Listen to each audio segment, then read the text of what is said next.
कार्याले येणे श्री गुरु नायकी कार्याले येणे श्री गुरु नायकी कार्याले येणे श्री गुरु नायकी कार्याले येणे श्री गुरु नायकी ओधारिया कांदे लावले ओधारिया कांदे लावले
या भगतारी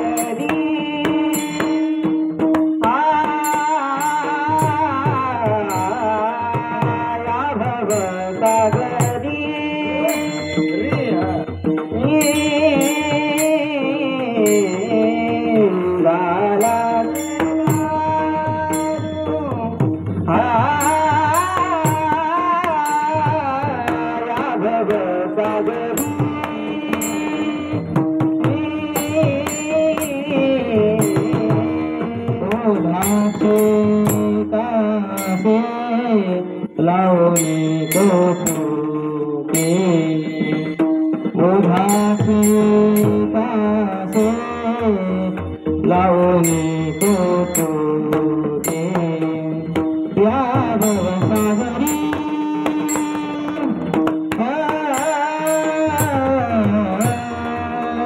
या भवसागरी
लावणी कौतुके ओढाच्या कासे लावणी कौतुके या भवसागरी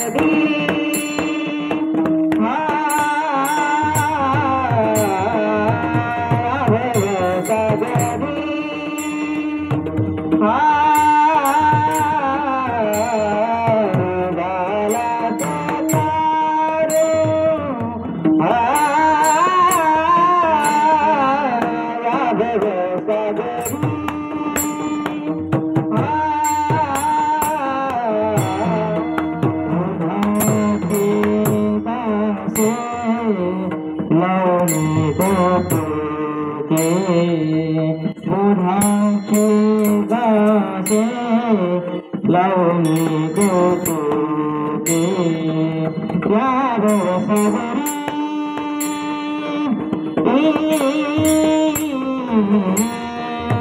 या भवसागरी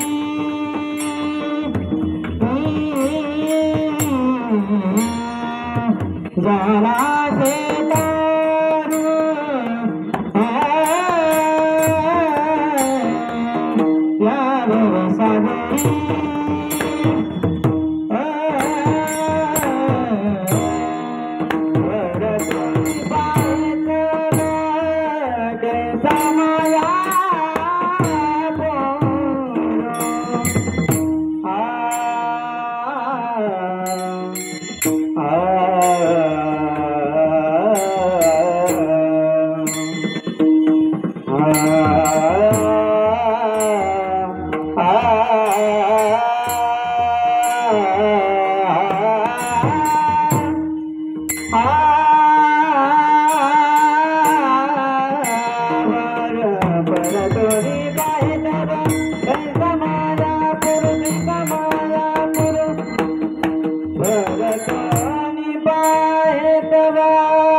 Baba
सारियले येणे श्री गुरु नायिके, सारियले येणे श्री गुरु नायिके, बोधाच्या कासे लावून कौतुके, या भवसागरी झालासे तारू, परतून पाहे तव कैसा माया पुरू. वचनाचे निघाये संशय छेदिले, अनेकत्व मोडून एकत्व जोडिले, या भवसागरी झालासे तारू, परतून पाहे तव कैसा माया पुरू. एका जनार्दनी घेतला कडिये, संपला प्रपंच लावेला थडिये, या भवसागरी झालासे तारू, परतोने पाहे तव कैसा माया पुरू. नमो ज्ञानेश्वरा, नमो ज्ञानेश्वरा, नमो ज्ञानेश्वरा, नमो ज्ञानेश्वरा,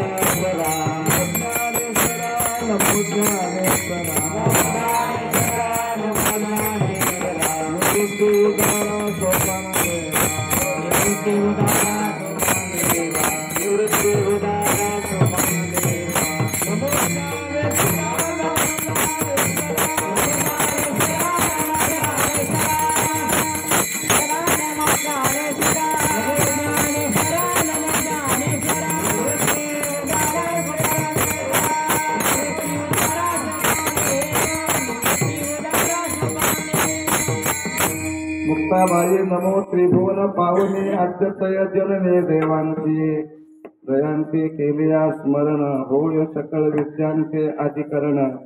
श्री जीवंदू श्री चरण श्री गुरूंचे ते नमस्कारो आता.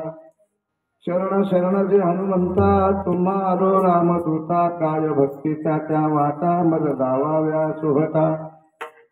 शरण शरण एकनाथा, पाये माथा ठेविला, नका पाहू गुणदोष, झालो दास पायाचा. ब्रह्मानंदम परमसुखदम केवलम ज्ञानमूर्तिं, द्वन्द्वातीतं गगनसदृशं तत्त्वमस्याधिलक्ष्यम् एकं नित्यं विमलमचलं सर्वधी साक्षिभूतं भावातीतं त्रिगुणरहितं सद्गुरुं तन्नमामि। नमामि सद्गुरुं शान्तं सच्चिदानन्दविग्रहं पूर्णब्रह्मपरानन्द मीशमानन्दिवल्लभम्।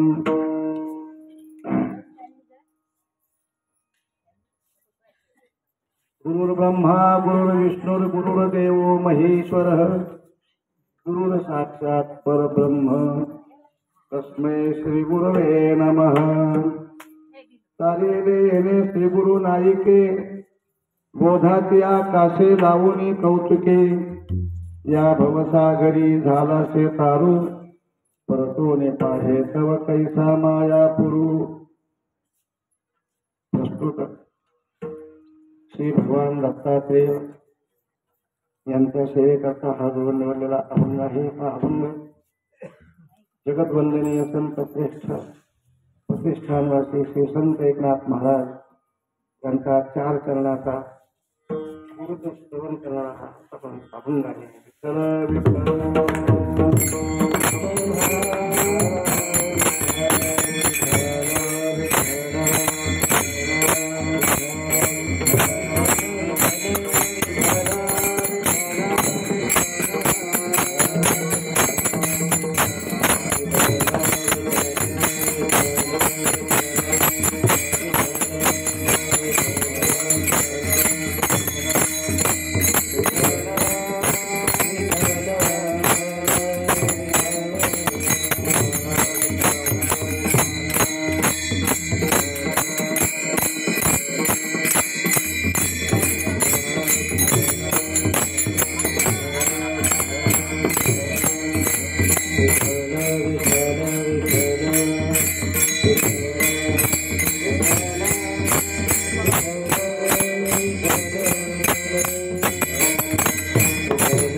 एकनाथ महाराज या अभंगामध्ये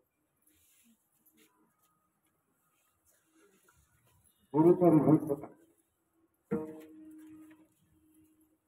परमार्थामध्ये गुरु किती श्रेष्ठ असतात। गुरुसारखा श्रेष्ठ पदार्थ परमार्थामध्ये दुसरा कोणताही नाही। पहिले गुरु हे प्रधान मुख्य आहे, नंतर गुरुने सांगितलेलं दिलेलं नाम ते मुख्य आहे। गुरु ज्या संप्रदायाचे आहेत त्या संप्रदायाचं महत्व अशा अनेक विचारांनी हा अभंग लिहिला।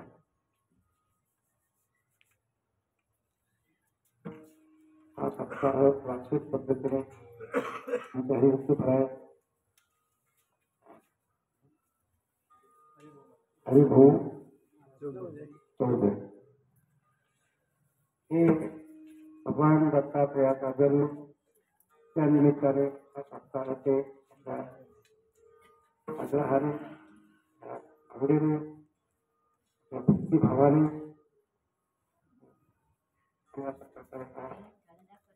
भगवान दत्तात्रेयाचा जन्मोत्सव साजरा करतो। महत्वाची गोष्ट भगवान दत्तात्रेयाच्या मंदिरासमोरच आणि हे कीर्तन आहे, हा सप्ताह आहे।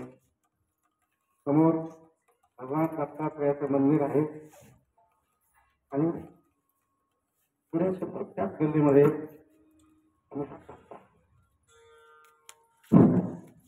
असा हा प्रतिवार्षिक होणारा सप्ताह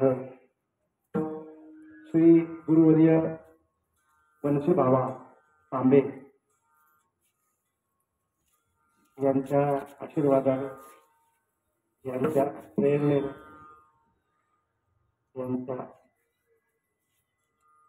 सेवेने त्यांच्या सेवेतून हा सप्ताह बाहेर पडत आहे.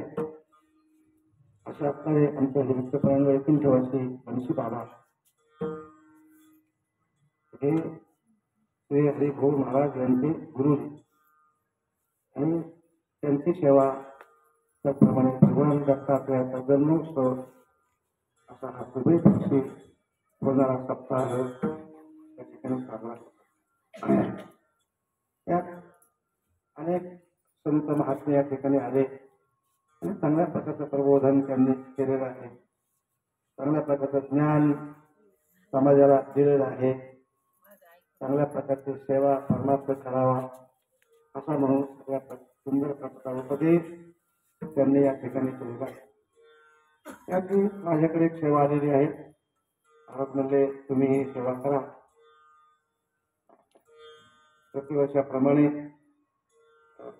अशी ही सेवा त्यांनी माझ्याकडे दिली आहे आणि त्यांच्या शब्दाला मान देऊन परमपूज्य वैकुंठवासी बनशी बाबा त्याप्रमाणे श्री भगवान दत्तात्रेय जन्म या ठिकाणी त्यांच्या सेवेच्या निमित्ताने हा घेतलेला अभंग श्री गुरु एकनाथ महाराज हे दत्तात्रयाचे शिष्य परंपरेने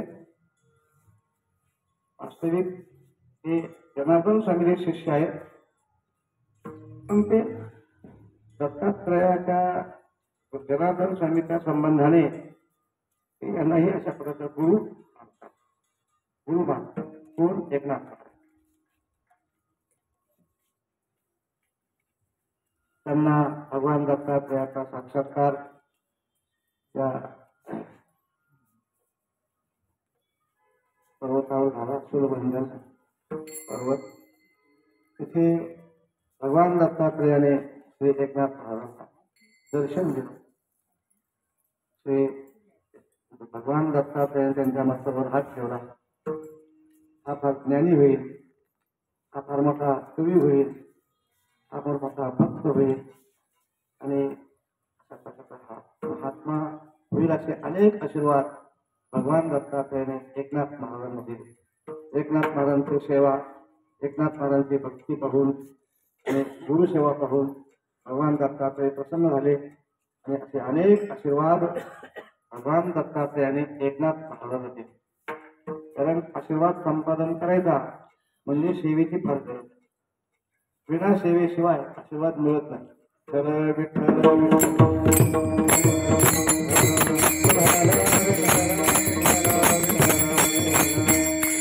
पुष्कळ लोक ते आमचे गुरुजी आहेत, ते आमचे गुरुजी आहेत असं म्हणणारे आहेत.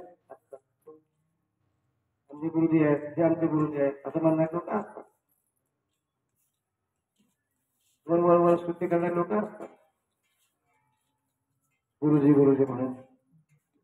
तो खरा जो सेवक असतो, एक खरा सेवक असतो आणि त्याच्यावरच त्या गुरुजीची प्रसन्नता असते.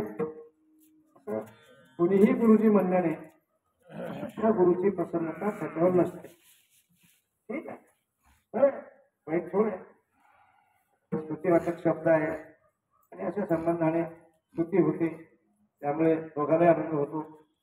म्हणून खरे गुरुजी, खरा शिष्य तोच की जो अखंडतेने सेवा, गुरुजींची सेवा, अनन्य भावाने सेवा करतो. त्यांना आपल्या हृदयामध्ये पाहतो. गुरुजी म्हणते अशा पद्धतीने तो समाजामध्ये राहतो, आचरण करतो, नामस्मरण करतो, नियम करतो आपल्या जीवनामध्ये. आणि अशा त्या नियमाने गुरुजी प्रसन्न होऊन त्याला आशीर्वाद देतात. तुझं कल्याण होईल असं, तुझं कल्याण होईल असं.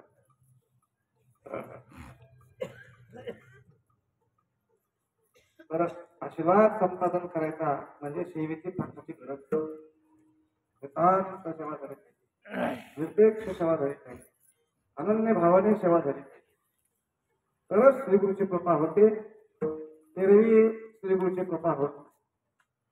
श्री एकनाथ महाराजांवरती आणि श्री जनार्दन स्वामी प्रसन्न झाले त्याचं कारणच आहे एकनाथ महाराजांनी केलेली सेवा उत्कृष्ट सेवा. एकनाथ महाराजांची सेवा, गुरुची सेवा म्हणजे उत्कृष्ट सेवा. कुठलीही देहाची पर्वा न पाहता, कुठल्याही देहाची आस्था न ठेवता, अगदी अशा पद्धतीने देहभान विवर्जित होऊन आणि गुरुची सेवा करणारे श्री एकनाथ महाराज. त्याच्यामुळे जनार्दन स्वामी प्रसन्न झाले त्यांच्यावर आणि त्यांना भगवान दत्तात्रेयांना साक्षात करून दिला. जनार्दन स्वामीने गुरुदेव एकनाथ महाराजांना भगवान दत्तात्रेयांना साक्षात करून दिला.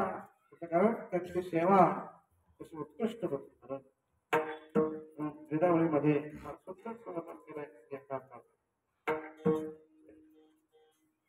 काय काय सेवा केली एकनाथ महाराजांनी आपल्या गुरुची ते वेदावळीच्या त्या अभंगामध्ये फार सुंदर एकनाथ महाराजांनी लिहिलेले. साधकाने ते नित्यनेमाने वाचलं पाहिजे, नित्यनेमाने संध्या केली पाहिजे. दोन्ही हरिपाठ वेदावळी ही वारकऱ्याची काय आहे संध्या. आणि अशा या वेदावळीच्या चिंतनाने श्रीगुरु प्रसन्न होण्याची शक्यता आहे. वेदावळी ही फार अत्यंत महत्वाची आहे. ब्रीद राखणारी ती अशी आहे. श्रीगुरुने ब्रीद राखलं, मातांनी तिची सेवा केली, त्याचं ब्रीद राखलं आणि एकनाथ महाराजांचा उद्धार केला. अनेक आशीर्वाद दिले एकनाथ महाराज. दत्तात्रय भगवंताने आशीर्वाद दिले, श्री गुरु जनार्दन स्वामीने आशीर्वाद दिले. असे श्री एकनाथ महाराज त्यांची सेवा म्हणून त्यांनी आपल्यावर काय उपकार केले म्हणून त्यांनी आपल्याला कसं कृतार्थ केलं, गुरुजीने आपल्याला कसं कृतार्थ केलं म्हणून ते अभंगामध्ये वर्णन करतात.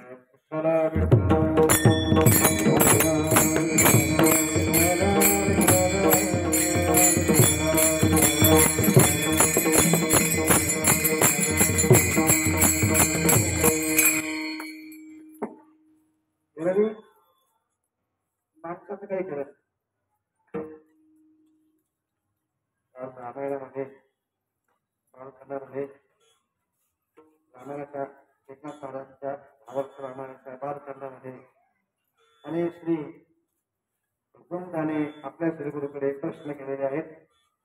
अर्थात वशिष्ठ मुनीकडे, त्याचप्रमाणे विश्वामित्र महाराजांकडे या देहाचं नश्वरत्व, हा देह किती नाशवान आहे, किती अपवित्र आहे, कशा प्रकारचा हा देह आहे,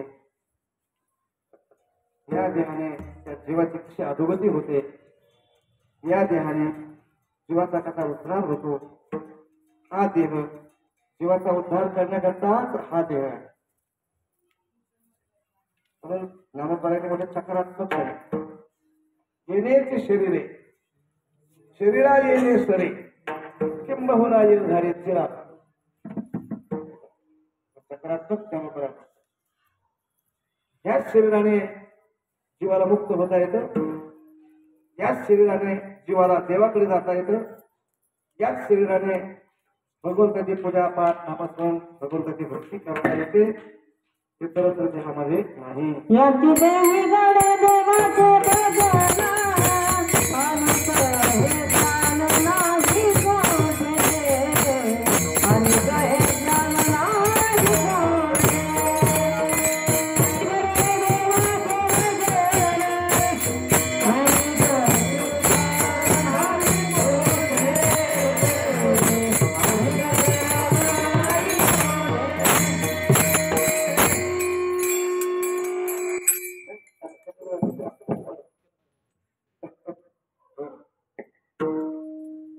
अगदी तुकोबराने सकारात्मक सांगितलं. याच देही घडे देवाचे भजन, अनेकही ज्ञान नाही कोठे. कुठल्याही देहामध्ये अगदी देवाचा देह असला तरी, बाकीचे विधान पण देवाचा देह असला तरी देवाची भक्ती घडत नाही, देवाची सेवा घडत नाही, परमार्थ घडत नाही. असा हा उत्कृष्ट हा मूर्ती,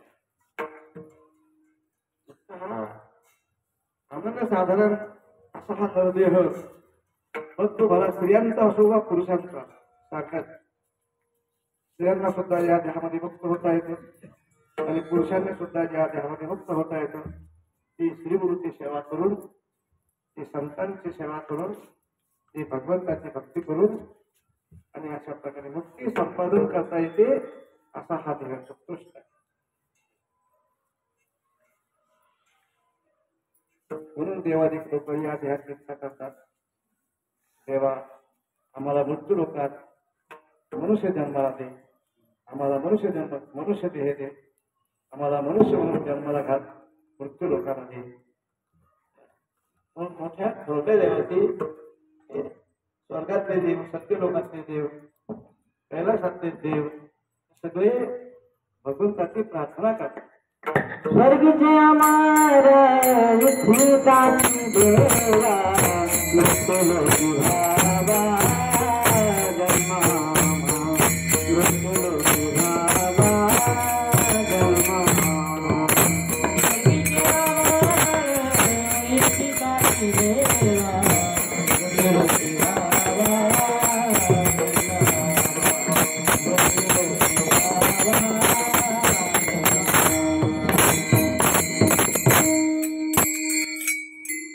अमृत केला आहे रांधर मग माहिती हे मरकेच आहेत स्वर्गातले दिवस सुद्धा मरकेच आहेत अमृत पान करतात म्हणून त्याला अमर असं म्हणतात. अमृत केल्यानंतर भूक लागत नाही तहान लागत नाही असं ते अमृत आहे स्वर्गात सत्य लोक कैलासात ते आहे.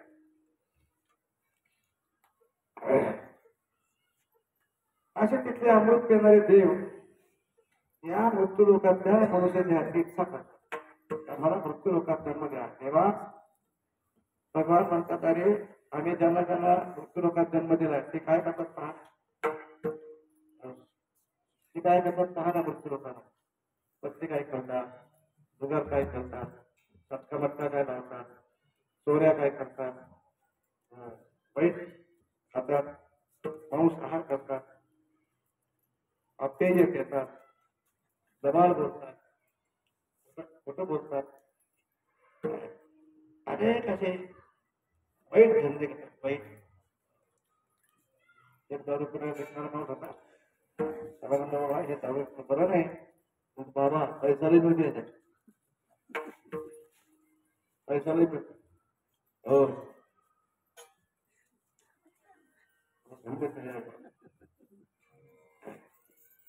पैसा मिळतो म्हणून माणसाने काही करायचं असतं असा त्याचा नियम नाही. पैसा मिळतो म्हणून भलं काही करत असायचं अविधीने अनाचाराने अत्याचाराने भलं काही करीत असायचं बरोबर. मग ती स्त्री असो पुरुष असो पैसा मिळतो म्हणून त्याने आपला देह विक्रय धंदा करायचा. स्त्रियांना पैसा मिळतो म्हणून पुरुषाने काही वाईट क्रिया करायची नाही आणि वाईट क्रिया करून अधोगतीचा मार्ग स्वीकारायचा नाही. तर असं लोक पैसा करतात.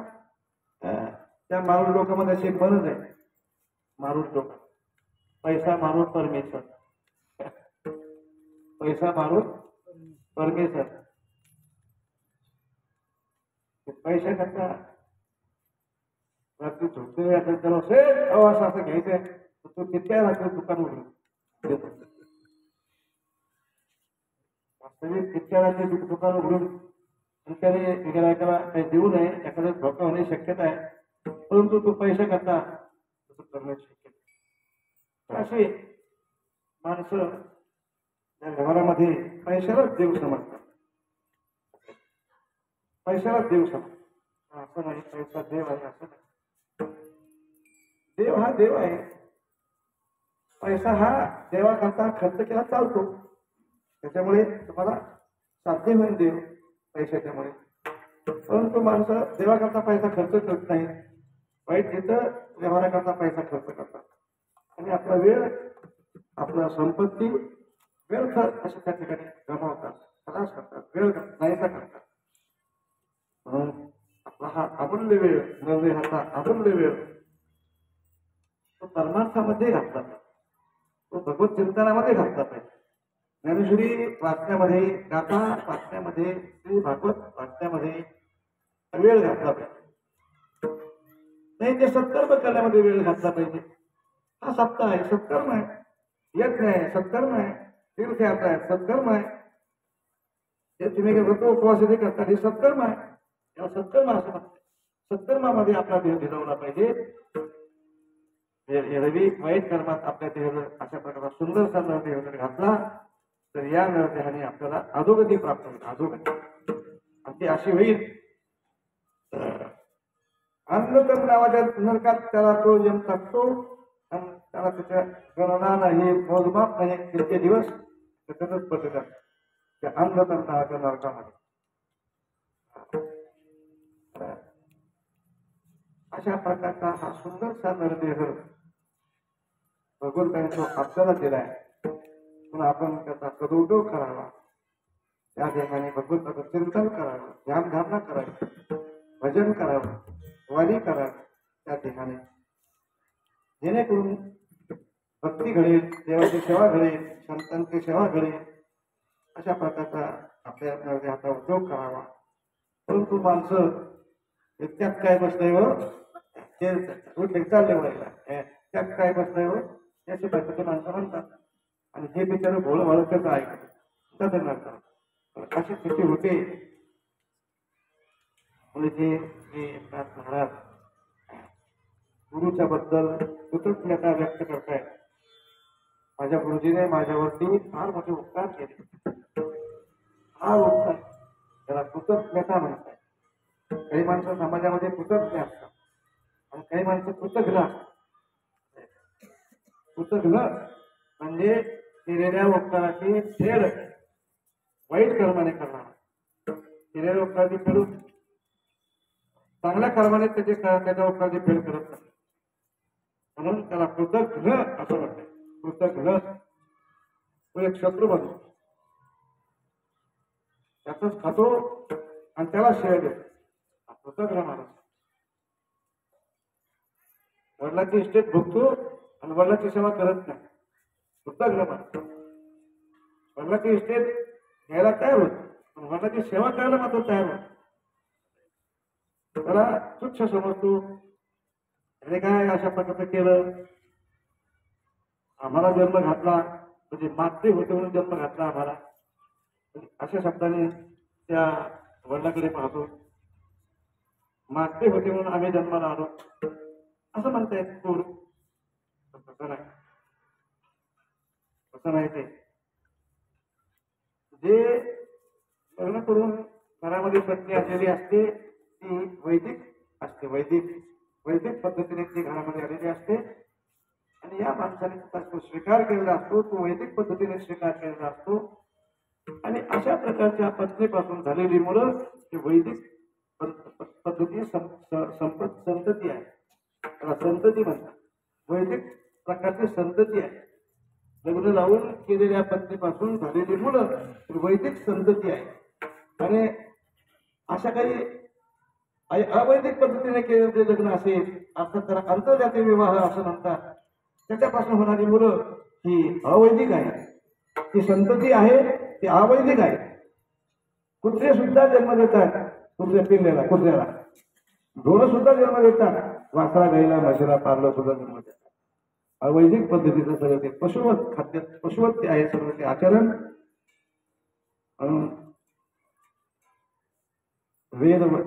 वेद पद्धतीने जे केलेलं आचरण असतं ते तुकाराम महाराज म्हणतात त्यागाचे समान.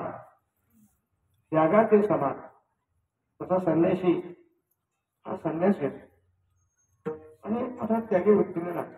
सगळे कपडे अंगावर धारण करून त्या त्यागी वृत्तीने त्या संन्यासाच्या नियमात राहतो, मंदिरात राहतो. त्याला जे फल मिळतं त्या संन्यासाला मोक्ष, ब्रह्मसाक्षात्कार, देव, परमार्थ, आत्मस्थिती ज्याला प्राप्त होते त्या संन्यासाला ते फल मिळतं. ते फल या वैदिक पद्धतीने संसार करणाऱ्याला ते फल मिळतं, तो म्हणजे मोक्ष.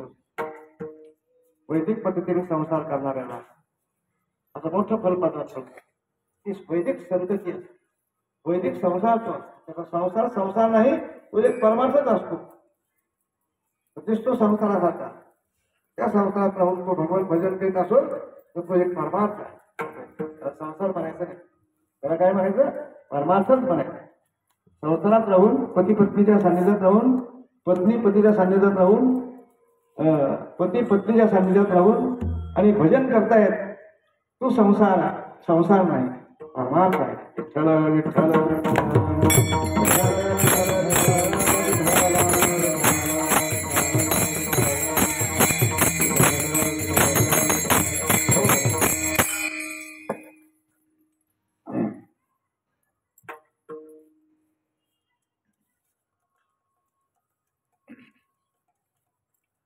नाथ महाराज इथे श्रीगुरूच्या संबंधामध्ये माझ्यावर फार त्यांनी उपकार केले आणि म्हणून त्या अभंगामध्ये कृतज्ञतेचे उद्गार श्री एकनाथ महाराज कृतज्ञता श्रीगुरूच्या बद्दल कृतज्ञता व्यक्त करतायत श्री एकनाथ महाराज म्हणून माणसाने व्यवहारामध्ये कृतज्ञ असावं कृतज्ञ नको मग ते स्त्री असो पुरुष असो त्यांनी कृतज्ञ असावं म्हणजे केलेल्या उपकाराची फेड चांगल्या सत्कर्माने करा चांगल्या शब्दाने करा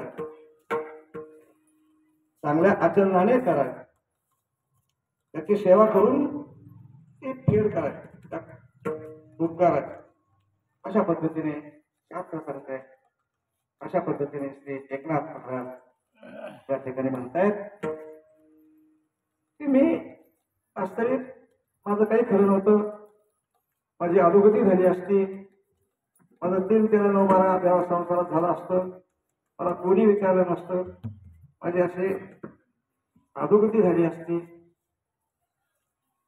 परंतु मी श्रीगुरूच्या सान्निध्यात गेल्यामुळे माझ्यावर श्रीगुरूने फार उपकार केले आणि मला तारून नेलं श्रीगुरूने या संसारात या संसार समुद्रातून मला त्यांनी तारलं कारण संसार हा समुद्रासारखं त्याचं साधू संतांनी वर्णन केलं आहे भवसागर त्याला असं म्हणतात भवसागर म्हणजे संसार समुद्र या संसार समुद्रामध्ये आपण सगळे असे खाली जातो वर येतो खाली जातो वर येतो असे डुबकळ्या घेतायत वाहतायत कटकळ्या खातायत त्या समुद्रामध्ये संसार समुद्रामध्ये आणि एक दिवस ते ठेवून जातात त्याला मरतात असं म्हणतात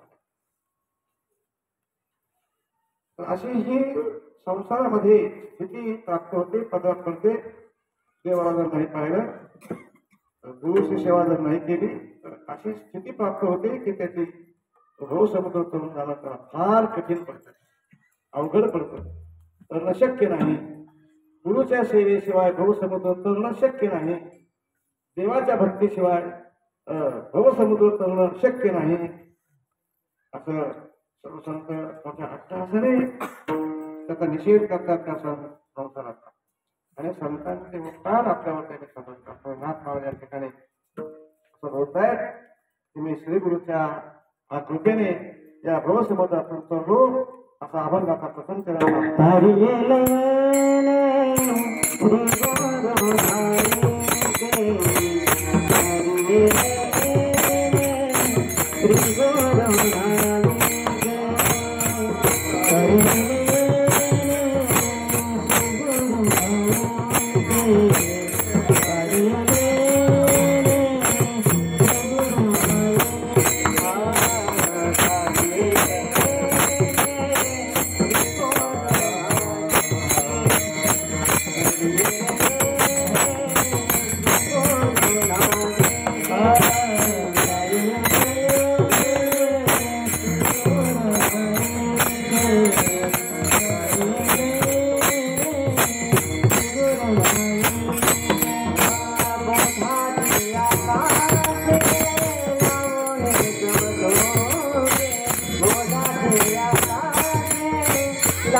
कार्य गेले श्री गुरु नायके श्री गुरु नायक जे प्रमुख त्यांनी माझा उद्धार केला त्या संसार मला तारून मिळाले असे उद्गार श्री एकनाथ महाराज अशा प्रकारचे उद्गार एकनाथ महाराज काढतायत की मला तारून नेलं समुद्रातून या भाऊ समुद्रातून संसार समुद्रातून श्री गुरु तारतात. मग कसं तारतात ते? कारण तारत असताना बरेचसे माणसं लोकांचे असे उद्गार आहेत की आम्ही या पैठणीला आलो म्हणून आणि आमचं कल्याण आहे, आम्ही चालले, आम्ही गुरुची सेवा केली त्यामुळे आमचा उद्धार झाला, आम्ही गुरुची आणि अशा पद्धतीने कायावाच्या मानाने सेवा केली त्यामुळे आमचा उद्धार झाला असे उद्गार करतात माणसं. व अमुक अमुक माणसाच्या संगतीमध्ये आम्ही तरुण तर आमचं काही खरं नव्हतं, संसारात आमच्यावर फार मोठी मोठी संकट आली होती, पण या आमच्या आमच्या माणसाच्या संगतीमध्ये सगळे संकट आमचे दूर झाले. तुम्ही एखादा श्रीमंत माणूस असेल, एखादा सज्जन माणूस असेल, त्याच्या संगतीने काही माणसं तर राहतात, ते चांगला संसार करतात, संसारातून ते वाहवत नाही, संसारातून चांगल्या प्रकारचं आणि कार्य करून आणि त्या ठिकाणी सुंदर प्रकारे निपटून निघतात, करून जातात, त्या संकटातून निघून जातात पुढे. अशी संगती, मोठ्याची संगती केल्यानंतर असे फलपत्रामध्ये पडतात. इथे नाथ महाराज श्रीगुरूच्या पद्धतीने मला त्या ठिकाणी श्रीगुरूने तारलं. कसं तारलं श्रीगुरूने? तर काही श्रीगुरूने काय पैसा दिला का, सोनं दिलं का, इस्टेट दिली, काय दिलं श्रीगुरूने त्याच्यामुळे हे तारले गेले? श्रीगुरूने पैसा दिला म्हणजे साधक करतो असं नाही. श्रीगुरूने इस्टेट म्हणजे गादी स्वाधीन केली. आता आपण इकडे गेलो अशा डोंगर बाजूला गेला गादी गडकरी लोक परंपरेने पूज्य बाबा भगवान बाबा त्यांची गादी पूज्य भीमशिव बाबाने सांभाळली, पुढे त्यांची गादी आता नामदेव बाबा सांभाळतात. अशा गाद्या सांभाळणारे साधक शिष्य आहेत डोंगर बाजूला, प्रसिद्ध आहेत. तसं और महाराष्ट्रामध्ये आहे. असं काय शिष्य हा आपल्या श्रीगुरूची जागा सांभाळतो. म्हणजे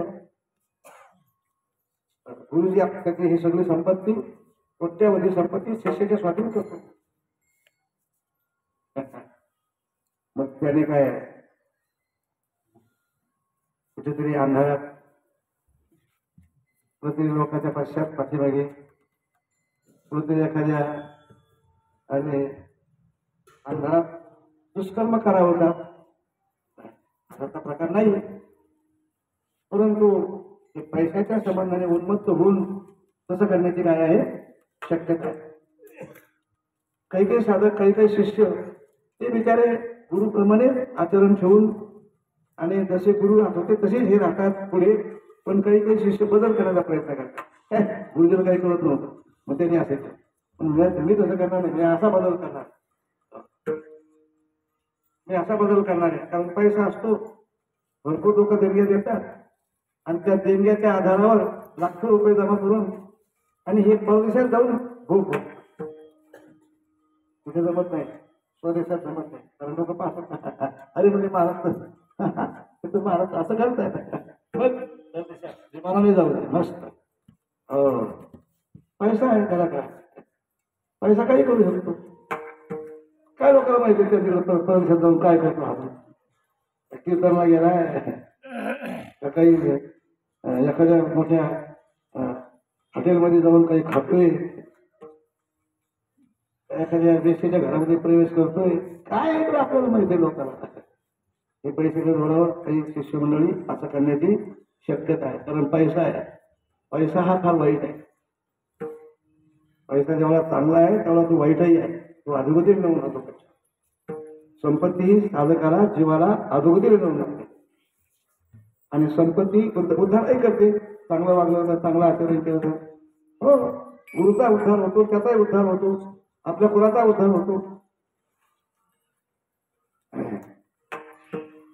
तर गुरुजी काय करतात? संपत्ती देतात का? देतात. ते काय निश्चित स्वाधीन करतात शिष्य. हे आमचे त्या ठिकाणी गादीचे वारस, हे आमचे गादीचे वारस. आता चंदाईगिरी बाबाच्या गादीवर पुढे ते दुसरे बाबा म्हटले होते, रामगिरी बाबा आहे आपल्याला, त्याच्यापुढे नारायणगिरी महाराज, त्याच्यानंतर आता त्यांनी रामगिरी महाराजाला त्या गादीवर बसवलं. तर असे राजा चालवणारे माणसं साधक भक्त आहेत. म्हणजे गुरुजी आपल्या शिष्याला अशा प्रकारचे इष्टेट त्याच्या स्वाधीन करू शकतात. पण त्या इष्टेटीने शिष्य उद्धार त्याचा होईलच हे मात्र सांगता येणार. एखादं काही वाईट होण्याची काय आहे शक्यता आहे. कारण देवाची परीक्षा आहे, देव परीक्षा घेतो साधक आहे. भक्त आहे बरोबर, तुला ही इस्टेट देतोय, तुला ही इस्टेट देतो आणि त्या इस्टेटवर तू राहा. आणि मग त्या इस्टेटवर राहून जर त्याने चांगला परमार्थ केला तर ते म्हणतो हा माझा भक्त आहे, हा माझा कोण आहे भक्त आहे. आणि अशा इस्टेटीवर राहून जर त्याने उन्मत्तपणा केला तर देव म्हणतो अरे अरे अरे आता तुला आमचे जे लोक आहेत ना त्याच्या स्वाधीन करतो. कोण? पोलीस यमाजीपर्यंत त्याच्या माध्यमातून तुला कारण शिक्षा आणि देऊन तुला कुठे नेऊन घालायचंय, कोणत्या खोलीमध्ये नेऊन घालायचंय. अर्थात फळे असतात ना त्या जेलखान्यामध्ये 3 महिन्याच्या सजेचे फळे वेगळे आहे, 6 महिन्याचे फळे वेगळे आहे, 12 महिन्याचे फळे वेगळे आहे. जन्मभर जल भरतो त्याच्या वेगळे. एकाच खोली सगळे घालतात का? नाही, सगळे भिन्न भिन्न आहे. अधिकार परत त्याचा जसा चोरीचा गुन्ह्याचा अधिकार असेल त्याप्रमाणे त्याला ती खोली, त्याला ती कोठडी त्याला मिळते त्या दिवसापर्यंत. तर अशा प्रकारच्या ह्या 28 खोऱ्या श्रीमद भागवतामध्ये आणि व्यासनारायणाने वर्णन केलं आहे. 28 नरककुंड आहे, 28 नरकाच्या खोल्या आहेत. अधिकार पर्वत आहे त्याच्या खोलीत त्याला नेऊन टाकतो. म्हणजे गुरुजी शिष्याला संपत्ती देतात आणि त्याची भगवंत काळाची संपत्तीचा अधिकारी करतो. पण त्याचा त्या परीक्षेत तो उत्तीर्ण झाला नाही तर त्याची अधोगती.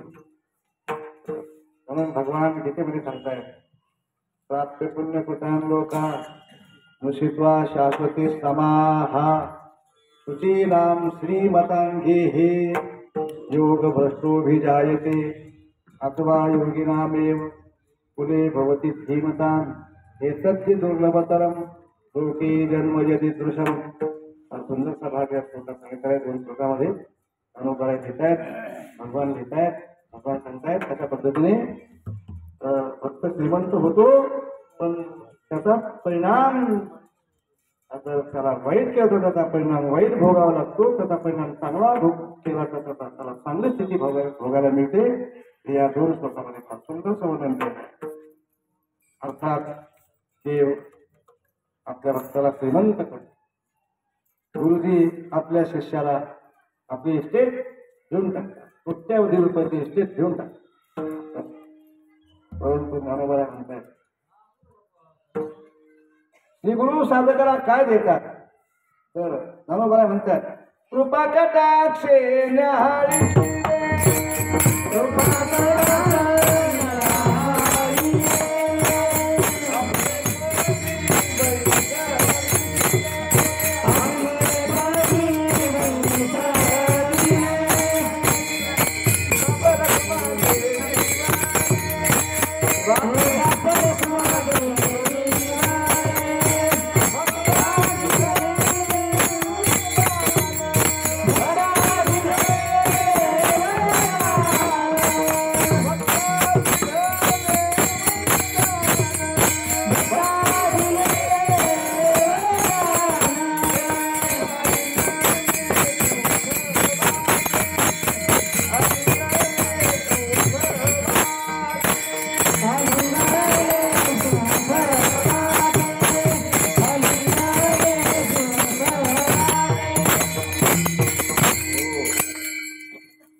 कृपा कटाक्षे न्याहाळले.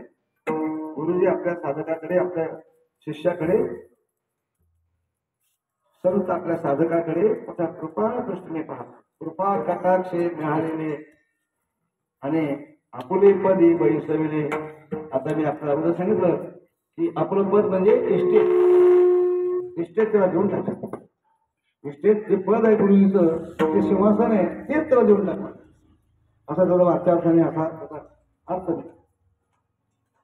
परंतु इथे ज्ञानोबा म्हणतायत कृपा कटाक्षे न्याहाळले आपले पदी बैसविले.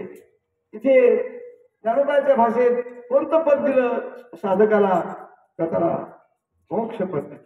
कारण हे महाराज मोक्षाचे अधिकारी आहेत आणि मोक्षाचे अधिकारी असल्यामुळे त्याने आपल्या शिष्याला सुद्धा मोक्ष दिला. आपुले पदे बैसविले.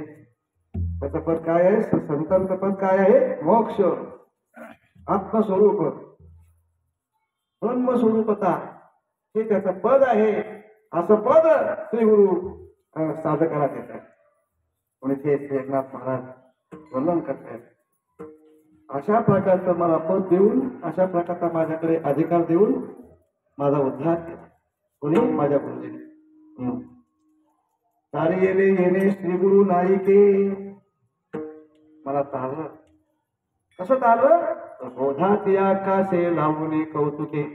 मोठ्या कौतुकाने महाराजाने बोधावर चढवलं, बोधाच्या काशेला लावलं आणि अशा बोधाच्या काशेला लागून तर साधक काय होतो? चढून जातात.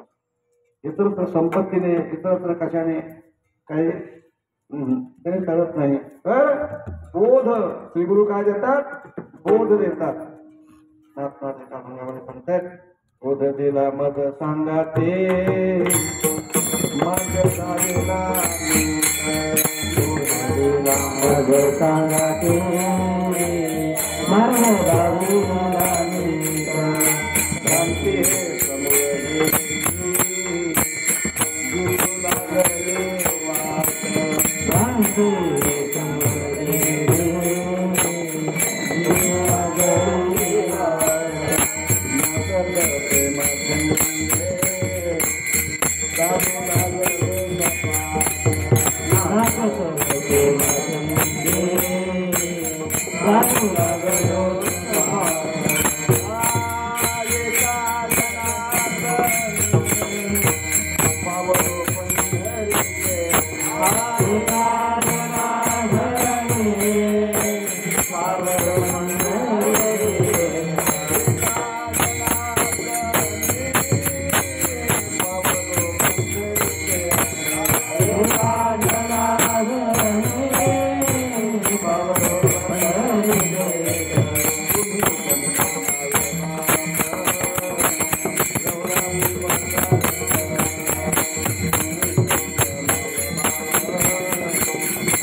दिला मग सांगा ते. गुरुजीने मला काय दिलं? माझ्या बरोबर बोध दिला. तो म्हणजे आत्मबोध ज्याला म्हणताय. आत्मबोध दिला, ब्रह्मबोध दिला. अशा प्रकारचं चिंतन त्यांनी मला दिलं. म्हणून इथे श्री एकनाथ महाराज म्हणतायत बोध दिला मग सांगा ते मार्ग दाविला नीट. असा नीट मार्ग दाखवला. कोणता? भक्तीचा मार्ग दाविला नीट.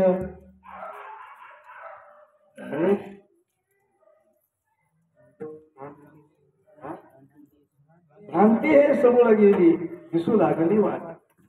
श्रीगुरूच्या बोधामुळे संपूर्ण भ्रांती माझी काय झाली? निवृत्त. आणि भ्रांतीची निवृत्ती करणारे कोण आहेत? फक्त श्रीगुरूच आहे. देवाला सुद्धा भक्ताची भ्रांती दूर करता येत नाही, देवाला सुद्धा. पण श्रीगुरु मात्र एका शब्दात आपल्या साधकाची, आपल्या शिष्याची भ्रांती दूर करतात. भ्रांती हे समूळ गेली म्हणजे भ्रांती मुळासकट छेदन झालं. त्या भ्रांतीच जीवाला अधोगती लावून घालते. ही भ्रांतीचं सगळं वाटोळ करते, जीवाचं नाश करते. ही भ्रांती फार वाईट आहे. आणि ती म्हणजे आत्मभ्रांती. आत्म्याबद्दल असलेलं अज्ञान, ब्रह्माबद्दल असलेलं अज्ञान, ब्रह्माबद्दल असलेली भ्रांती, असे भ्रांत माणसं संसारात जन्माला आलेले आहेत. भ्रांत, भ्रांतीने युक्त असे. परंतु ती भ्रांती श्रीगुरु दूर बरोबराने त्या चांगदेवाची भ्रांती दूर केली. भ्रांती दूर केली कोणाची? चांगदेवाची. कारण चांगदेवाला फार अभिमान होता आत्मज्ञानाचा, ब्रह्मज्ञानाचा, त्याच्या योगाचा. त्या योगाच्या बळावर तो 1400 वर्ष जगला. 1400, 1400 वर्ष तो जगला. दोन चांगदेव. म्हणून हा देह किती नश्वर आहे, हे संसार किती नश्वर आहे, हे त्याला कळलं नाही. त्याला नाही कळलं. पण ज्यावेळेस ज्ञानोबराने जड भिंती चालवली, चालविली जड भिंती हरली सांगयाची भ्रांती. चालविली जड भिंती हरली सांगयाची भ्रांती. चालविली जड भिंती हरली सांगयाची भ्रांती. चालविली जड भिंती हरली सांगयाची भ्रांती. मुक्त मार्गिका सांगाती ज्ञानोबा.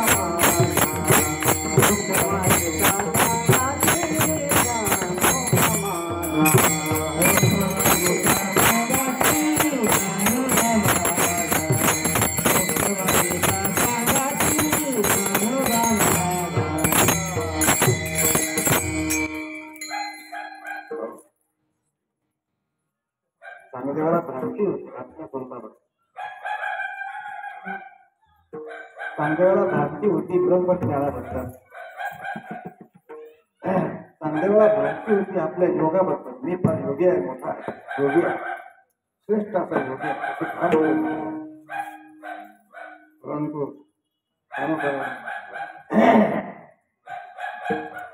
त्या चांगदेवाच्या संबंधामध्ये त्याला अशी भ्रांती होती की मी मेलेली माणसं जिवंत करतो, असं त्याला भ्रांती होती त्या चांगदेवा. आणि ऐकलेली माणसं जिवंत लोक तिथे प्रेत आणून टाकायचे.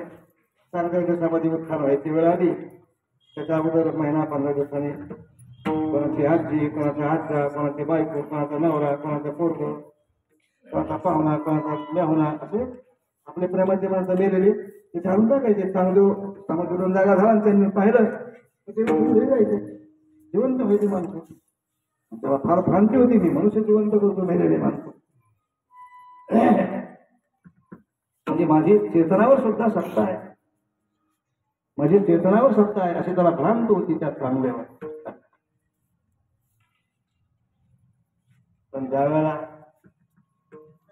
ज्ञानोबराय, मुक्ताबाई, मूर्तीनाथ, आपण काकाच्या रस्त्याने गेले, रेडा त्यांच्या बरोबर होता. पेशंटचा रेडाचं ते बरोबर घेऊन गेले. कोण? ज्ञानोबराय. तिथे मुक्कामाला थांबले का सुरुवात चालता चालता ते चांगदेवाच्या आश्रमात आले. त्या ठिकाणी मुक्ताबाईने पाहिलं, म्हणजे माऊली हे काय म्हणले? अगं म्हणले मुक्ते, हे प्रेत आहेत, प्रेत मेलेले माणसं. हा चांगदेव महाराज बरापचा योगी आहे. बरोबर आहे. गुरुदिनाथ महाराज चांगदेव हा फार मोठा योगी आहे. आणि तो आता समाधीतून उत्थान होणार आहे काही 4-2 दिवसात. आणि तो समाधी उत्थान होऊन जर बाहेर सावध झाला, सावध अवस्थेमध्ये आला, म्हणून ते सगळे प्रेत त्याचा हात फिरला की ते उठून जातात, जिवंत होतात. सगळे माणसं मेलेले जिवंत असं. मग त्याची समाधी उत्थान व्हायची वेळ म्हणजे अजून 4-2 दिवस अवकाश आहे. अजून त्याला 8-4 दिवस अवकाश आहे. मग तो पण हे असेच पण ना माझ्या भोगत मुक्ताबाई म्हणे नाही. मुक्ताबाईची कुठे शक्ती होती, आधी शक्ती मुक्ताबाई मोठी शक्ती संपन्न. कारण ज्ञानोबाची बहीण, निवृत्तीनाथाची बहीण, त्याच्यावर फार मोठं अवलंबन आहे. कोणाची बहीण आहे, कोणाची आई आहे, कोणाची मुलगी आहे, त्याच्यावर मोठं अवलंबून आहे. महान सामर्थ्याने संपन्न ती मुक्त आहे. तिथे एका माणसाने पुत्र आणून टाकलं होतं वेळेत. त्याचा आवडीचा पुत्र बिस्किट खाणार, दूध पेणार, सफरीचा पोळीचा गदाला काला खाणार, असं ते पुत्र गाडीत फिरणार. ते मिळेल आता कमून मिळत मला मी काय सांगतो कमून मिळेल.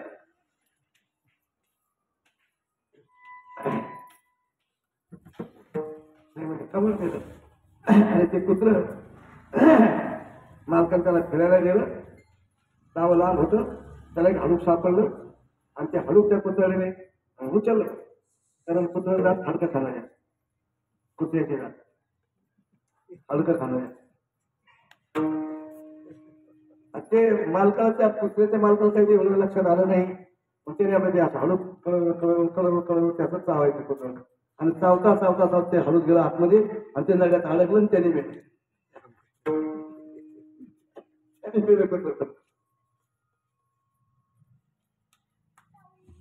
असं कुत्र तिथे मिळेल. मुक्ताबाई म्हणजे हा ठीक. मग ते कुत्र्याचा पाय धरला मोठा आहे आणि असं कुत्र फिरवलं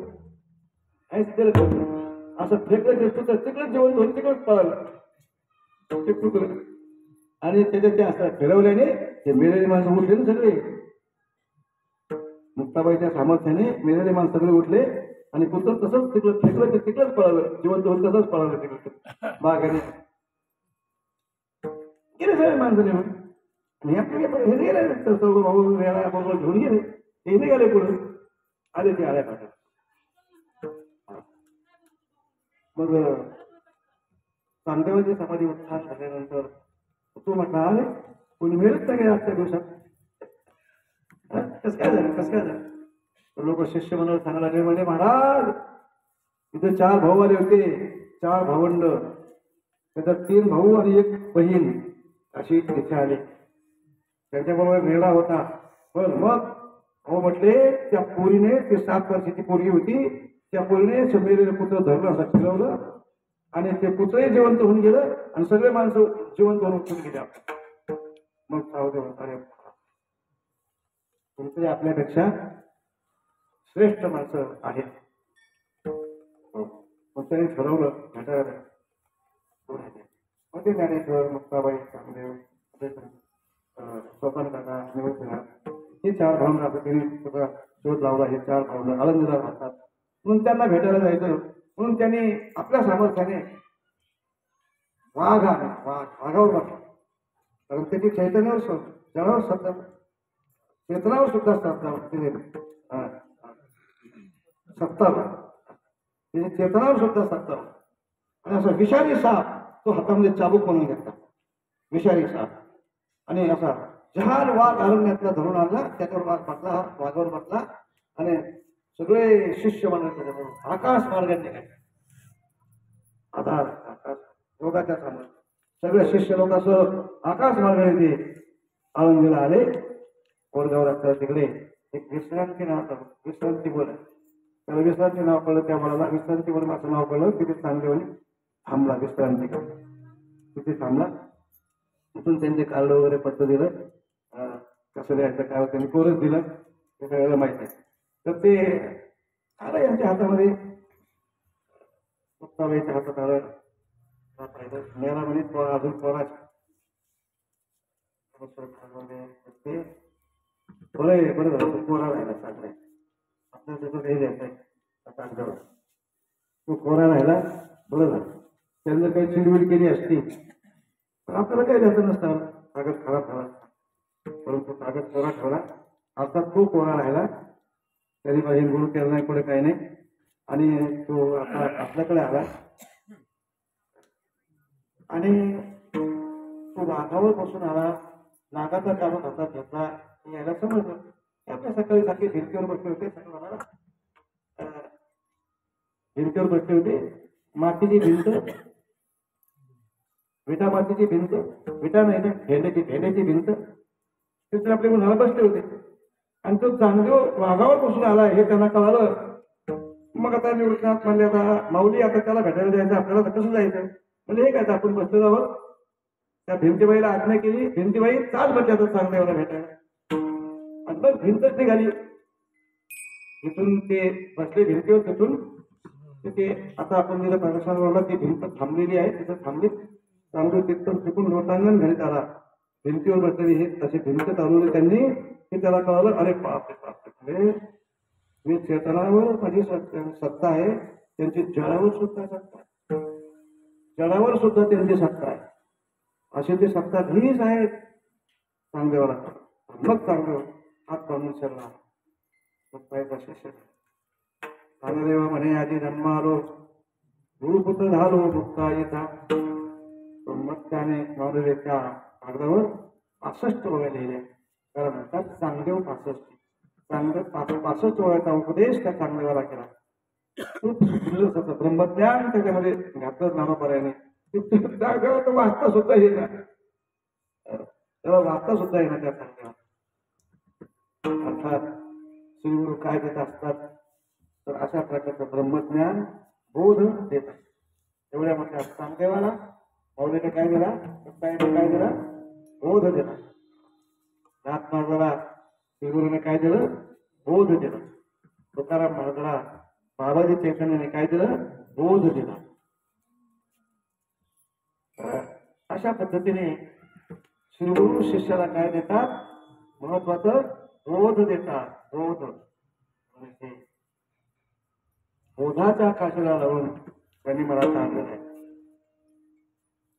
बोध दिला मज सांगाते मार्ग दाविला नीट आमची हे समोर गेली दिसू लागली वाट त्या बोधामुळे काय झालं भ्रम निघून गेला चांगदेवाचा भ्रम निघून गेला शिष्याचा भ्रम निघून गेला आणि त्याला परमार्थाची ब्रह्मज्ञानाची ब्रह्मसाक्षात्काराची वाट करत सुद्धा आत्मसाक्षात्काराची वाट करत सुद्धा त्याच्याशिवाय ती आत्मसाक्षात्काराची वाट दिसत नाही श्रीगुरूंच्या कृपेने ती वाट दिसते म्हणून ते श्री एकनाथ महाराज म्हणतात सारे येणे श्रीगुरु नायिके बोधाची आकाशे लावून कौतुके त्या कौतुकाने मला त्याने बोधावर चढवलं बोधाच्या काशीला लावलं कारण बोधाचे काश म्हणजे कंबर काश म्हणजे काष्टा काष्टाला धरलं तर नदीतून तरुण जायचं तर काही लोक पूर्वीच्या काळामध्ये त्या नावा वगैरे होत्या पण कमी होत्या काही लोकांना गळवण असते त्याला गळवण होते म्हणतो आहे मला हे पाहिजे 50 रुपये घ्या 100 रुपये घ्या तर मला पलीकडे नेऊन घाला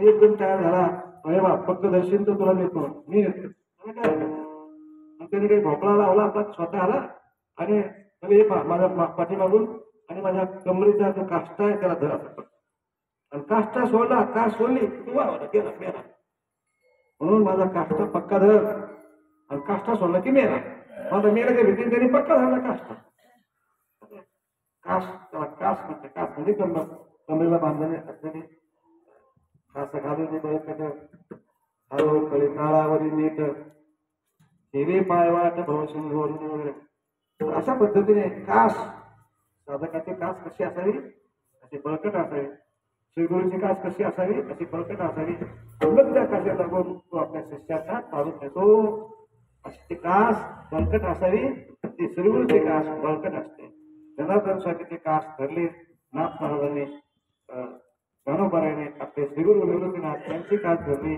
आणि धरून असे म्हणून इथे श्री एकनाथ महाराज आणि श्रीगुरूचे सामर्थ्य वर्णन करतायत की त्यांच्या काशीला लागून त्याने मला काय केलंय उद्धरून घेतलं मला उद्धार केला अशा प्रकारचा त्याने उद्धार केल्यामुळे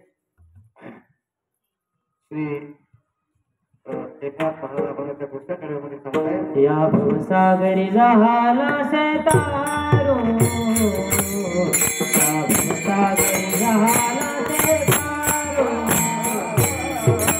भवसागरी झाला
भवसागरी या म्हणजे आपण ज्याच्यामध्ये आहोत ते तो म्हणजे संसार अशा प्रकारचा असताना भवसागर समुद्र एवढा मोठा समुद्र तरणं फार कठीण आहे.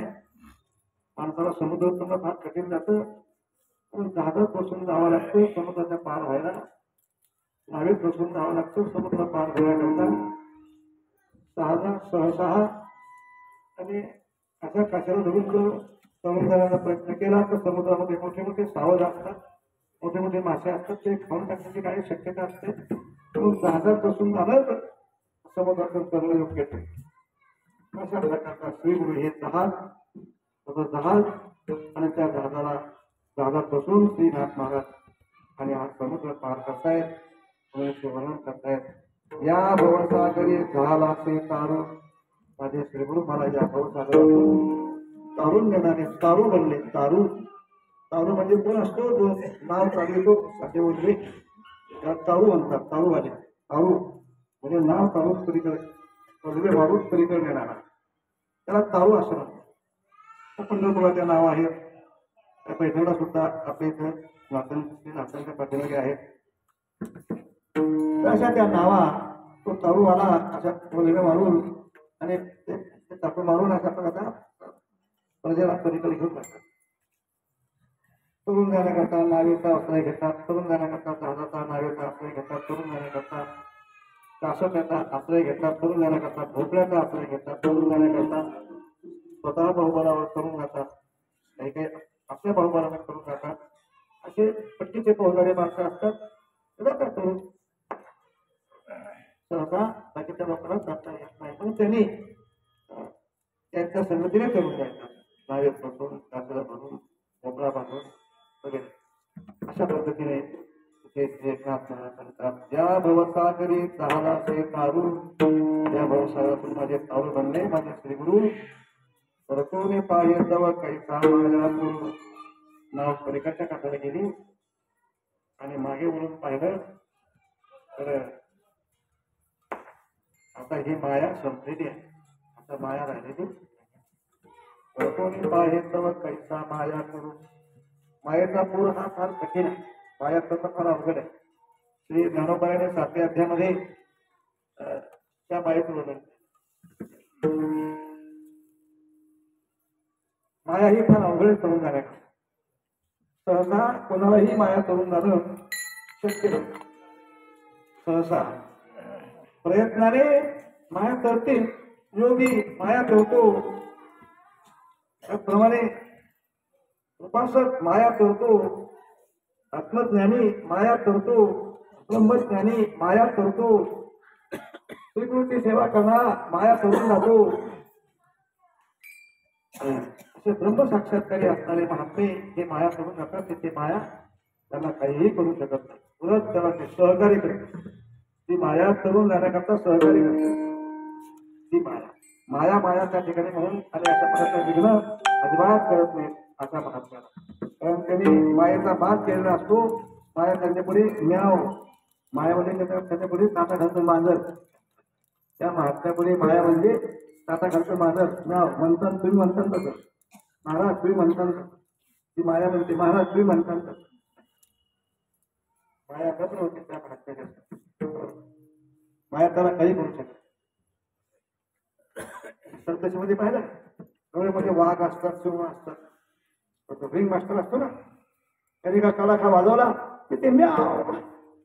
ते सिंह सुद्धा लेणे टाकतो, वाघ सुद्धा परपर परपर हाततो.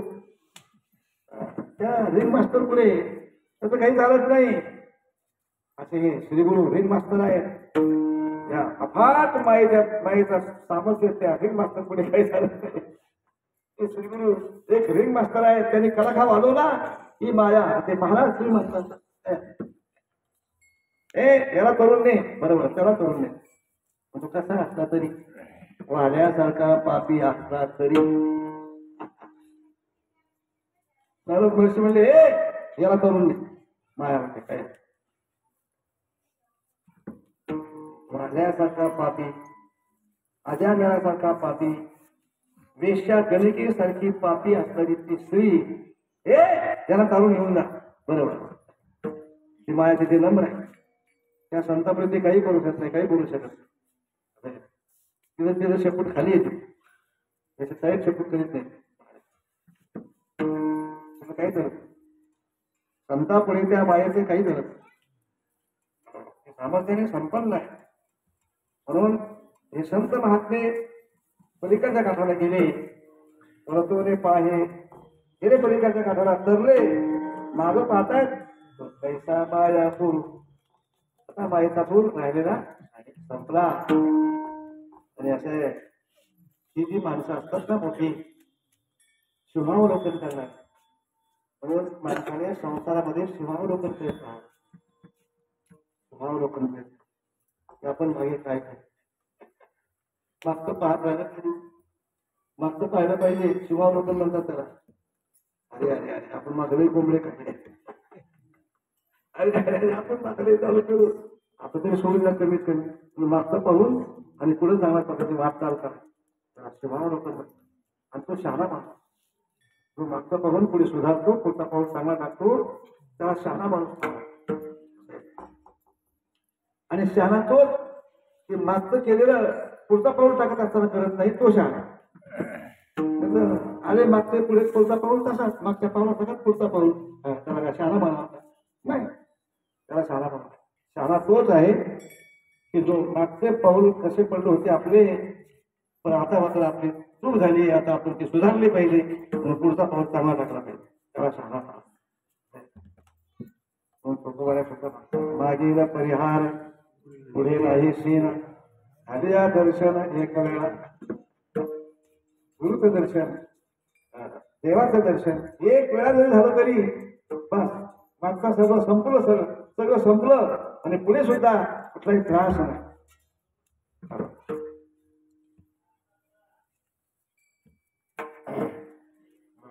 ते श्री एकनाथ महाराज म्हणतायत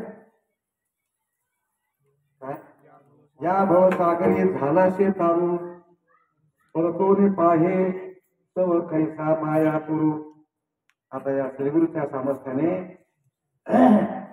हे मायाजाळ सगळं संपून संपला. तो माया जाळ म्हणजे जळ असंही होतं, आणि जाळ म्हणजे जाळ असे. हे मायाजळ संपूर्ण संपलं. आता ते हळू नको. तर माझ्या श्रीगुरूच्या सामर्थ्याने आता मला काही चिंता राहिली नाही कुठली या मायाजळाची, की काय होईल कसं होईल म्हणून चिंता राहिली नाही. संपला हा माया. श्रीगुरूच्या सेवेने हा मायाजाळ संपला. म्हणून श्रीगुरूची सेवा उद्धरणाकरता, साधकाला उद्धरणाकरता अत्यंत महत्वाची आहे. परमार्थामध्ये श्रीगुरु सेवा देवाच्या सेवेपेक्षाही श्रीगुरूची सेवा अत्यंत महत्वाची. महात्मा श्रीगुरु सेवेला असं अनन्य साधारण महत्व दिलं. ज्ञानोबरायाने श्रीगुरु सेवेला अनन्य साधारण महत्व दिलं. तुकोबरायाने श्रीगुरु सेवेला अनन्य साधारण महत्व दिलं. नामदेवरायाने श्रीगुरु सेवेला, सावता महाराजाने श्रीगुरु सेवेला, पूज्य भगवान बाबाने श्रीगुरु सेवेला अनन्य साधारण महत्व दिले. असे हे संत महात्मे याने परमार्थामध्ये साधकाला तरुण जाण्याकरता एक श्रीगुरु सेवाच अत्यंत महत्वाची आहे. म्हणून श्रीगुरु श्री दत्तात्रय भगवान एक श्रीगुरु आहे.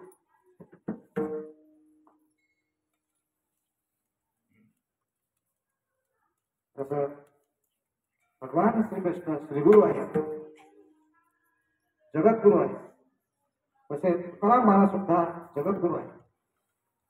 तसेच जगद्गुरु शंकराचार्य सुद्धा जगद्गुरु आहे. तसेच भगवान दत्तात्रय सुद्धा जगद्गुरु आहे, जगाचे गुरु.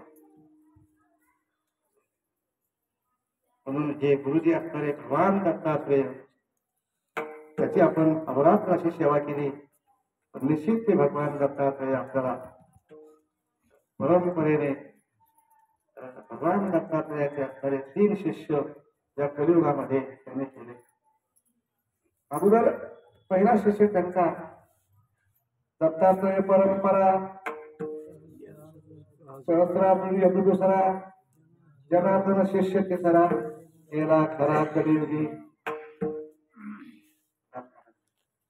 दत्तात्रय परंपरा दत्तात्रय भगवंताची ही परंपरा आणि पहिला शिष्य केला तो सहस्राब्दी नावाचा राजा सामर्थ्याने संपन्न हजारो हात त्याला होते मोठा संपन्न होता आणि तो भगवान दत्तात्रयाचा भक्त होता पुढे अनुचित घडलं ब्रह्महत्या घडली त्याच्याकडून अशा प्रकारचा जमदग्नी विषयाचा त्याने वध केला त्या जमदग्नीच्या सहस्र अर्जुनाने मग त्याच्या मुलाने चंग बांधली सगळे क्षत्रियच खलास करायचे तो अकरा कोण परशुराम त्याचा मुलगा कोणाचा जमदग्नीचा मुलगा त्यांनी अशी प्रत्येक केली की या पृथ्वीतलावर क्षत्रिय ठेवायचाच नाही पण त्यांनी शोधून शोधून आता मेले तरी पण असे दिसायचे बघून ते पण त्याला खलास करायचा अशी 21 वेळा या क्षत्रियावर त्याने हल्ला केला त्या परशुरामा आणि निक्षत्रिय पृथ्वी करण्याचा प्रयत्न केला आणि शेवटच्या सहस्रामध्ये कोणी असताना परशुराम असा पहिला शिष्य दत्तात्रयाचा म्हणजे सहस्र दुसरा शिष्य जनार्दन आहे यदुराजा द्वापार युगामध्ये यदुराजा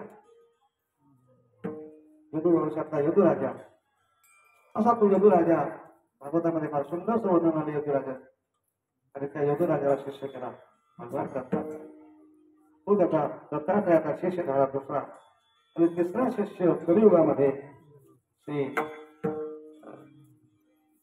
जनार्दन दौलताबाद जनार्दन स्वामी तिसरे शिष्य त्यांचे शिष्य नाथ आणि जनार्दनाच्या कृपेस्तव दान समूळ निरसले भवबंधन असं नाथ मला सांगताय दत्तात्रयाच्या कृपेस्तव दान समूळ निरसले भवबंधन अशा या श्रीगुरूच्या कृपेने माझं सगळं भवबंधन खलास झालं तुटलेलं आहे म्हणून ते नाथ मला सांगताय या भवसागरी झालासे तारू परतूने पाहिजे तव पैसा माया करू अशा प्रकारचा गुरु शिष्याला करण्याच्या बाबतीमध्ये श्री एकनाथ महाराज सांगतात की एक गुरुच श्रेष्ठ आहे त्या गुरुने आपल्याला काय दिलं तर ते आपण त्या तिसऱ्या कडव्यात महाराज सांगतायत वचनाचे दाने संशय सोडूने वचनाचे दाने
वचनाचे घाई संशय खेदिले शिष्याला जो संशय होता मी बोलतो कथा ब्रह्म कुठे मी कुठे ब्रह्माचं काय लक्षण आहे माझं काय लक्षण आहे असा मी आहे मी मरका आहे जन्मणारा आहे मरणारा आहे असा मी आहे असं माझं लक्षण आहे आणि ब्रह्म कुठं मी कुठं त्याचं माझं काही एकत्र होणं शक्य नाही असा जो संशय होता शिष्याला तो श्रीगुरूने करून टाकला बाबा तूच ब्रह्म आहेस तुझ्यात ब्रह्मात काहीही भेद नाही असा एक शुंभ शुंभ वन्य प्राणी वनराजा शुंभ लहानपणी तसं ते धनगराला धरलं आपल्या मेंढ्यामध्ये मेंढीचं दूध पाजून त्याचं रक्षण केलं की आपलं मेंढरात्र आहे शुंभ मेंढरात्र आहे ते मेंढ्याचं करायचं मेंढ्यातच राहायचं ते मेंढ्याच्याच वाडग्यात कोंडायचं त्याला मोठं झालं ते बरोबर अजून झालं समजायला लागलं पण ते आपलं त्याचा जो स्वभाव ते मेंढीत दूध केल्यामुळे त्याला त्याचा स्वभाव मेंढ्यात बघायला लागला ते आपण कोण आहोत त्याला बघताना विश्व आहे वगैरे पण त्यामध्ये हाताच्या आराध्यामध्ये चढत असताना शुभ शिकारी करता आला आणि त्यांनी पाहिलं अरे अरे म्हणजे त्यांनी शिवाला पळाल्या त्या शिवाला पळालं हे पळवलं ते शिवाचं ते बचावलं पळवलं त्या मेंढ्यामध्ये त्या शिवाने पाहिलं अरे म्हणते अरे अरे शिवावर आपल्याला काय बरं शिवाय आपलं थांब थांब थांब थांब थांब त्याने माझा पाहिला आपल्यासारखं दिसतंय म्हणजे करते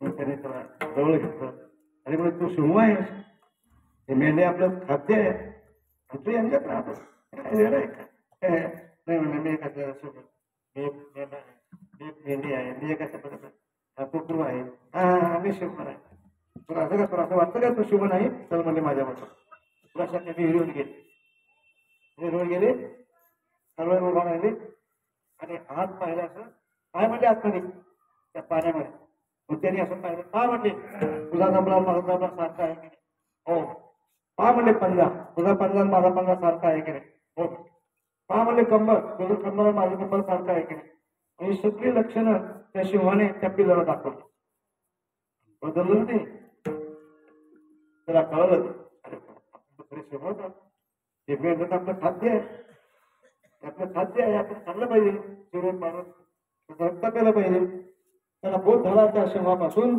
आणि एकदम ते शान झालं आणि त्या शिवाबरोबर त्या अरण्यात निघून येत अर्थात अशा प्रकारचा हा जीवात्मा सिंहासारखा अर्थात ब्रह्मासारखा ब्रह्माचं लक्षण या देवाचं लक्षण एक आहे जीव ब्रह्मैव नापरः गुरु शंकराचार्य सांगतात जीव हा ब्रह्मरूपच आहे आपण म्हणजे दुसरा वेगळा कोणी नाही अशा प्रकारचा हा प्रकारा पहा सांगतात जीव न देखे मरण जीव हा मरत नाही या देहातून त्या देहात प्रवेश करतो लिंग देहाबरोबर या देहातून त्या देहात प्रवेश करतो म्हणून लिंग देह हा जुना आहे जुना असा लिंग देह त्याच्याबरोबर हा जीव आणि त्या दुसऱ्या देहात प्रवेश करतो आणि आपण त्याला मरण म्हणतो हे हा देह पडला आपण त्याला मरण म्हणतो वास्तविक जीव मरत नाही या देहातून त्या देहात प्रवेश करतो असं भगवान सांगतात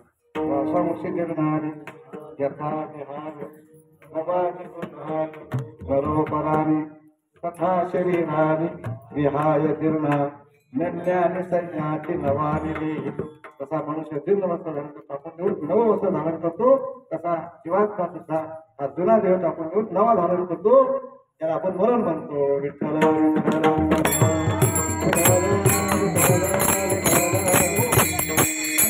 बोध साधकाला आणि त्याला त्याचा बोध होतो म्हणून वचनाचे काय वचन शब्द हा काय करतो आणि अशा प्रकारचा एक शब्द म्हणजे हा एक असा शस्त्रासारखा शब्द हा शस्त्र आहे शब्द हा काय शस्त्र आहे जपून वापरा असं म्हणतो शब्द शस्त्र आहे जपून वापरा म्हणून आठवत आपण जर कोणाला म्हटलं पुष्कळ कुठे दात पडतील आपण एखाद्याला काही जर म्हटलो तर दात पडतील पाडतील लोक डोळे फुटतील कान तोडतील म्हणून शब्द हा फार जपून वापरावा लागतो जपून बोलावं लागतं माझी आई माझी भगिनी माझी मुली सगळं असं सगळ्या पद्धतीने असं कधी साधकाने राहायचं असतं शब्द हा जपून वापरायचा असतो शब्द हा शस्त्र आहे म्हणून परमार्थामध्ये जे काही आत्मज्ञान आहे हे शस्त्राप्रमाणे शस्त्र येते हा जो बोध आहे जीव ब्रह्मैव नापरः हा जो बोध आहे अहम ब्रह्मास्मी हा जो बोध आहे हे शस्त्र आहे जे शब्द आहेत हे शस्त्रयुक्त शब्द आहेत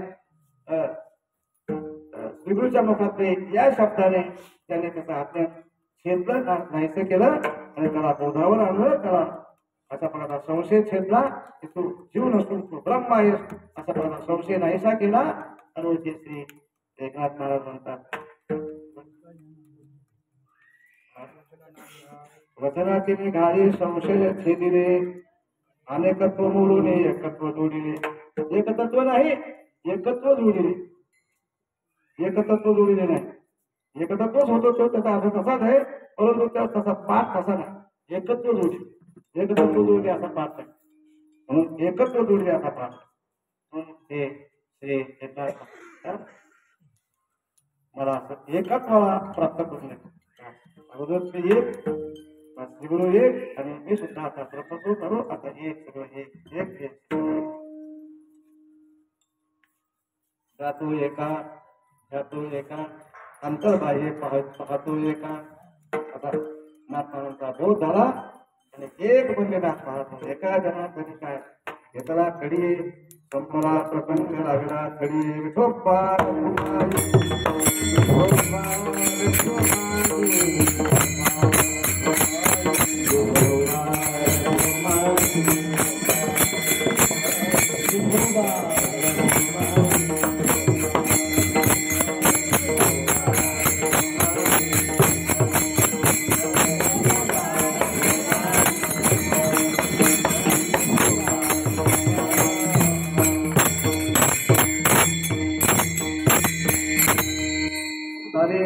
श्रीगुरु नायके बोधाचे आकाशे लावले कौतुके या भवसागरी झाला ते तारू परतूने पाहिजे तव कैसा माया करू.